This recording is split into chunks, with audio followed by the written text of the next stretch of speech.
Hi, you are back again with yet another video. My name is Party Twice. Nasi tauya boys ni nyaya takona kuti ndeupi queen akadziya akaipa pamangoma ndi saka pana pa 1 tauya na Darula munomziya mese uyo akanowanzoimba na Freeman ndi munomziya anowanzoimba na Freeman ndi tokuti mutiudze kuti ndeupi queen akanyanya. Number 2 tina Nisha Tease munomziya pane asikamuziye ndiye akaimba kuti dakushama kambuka keke kushama ndi akazoficha futi na Killer T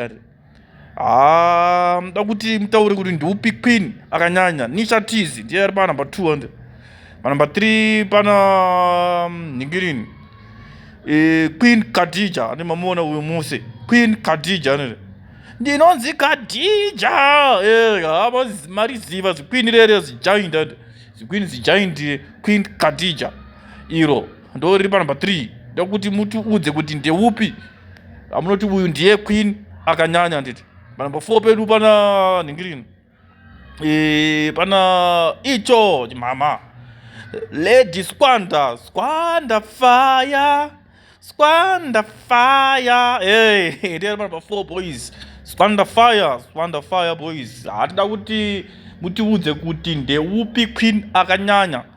Ingoenda imu comment section mutiudze kuti queen anopedza ndi Squander here ndi Nisha oro ndiani.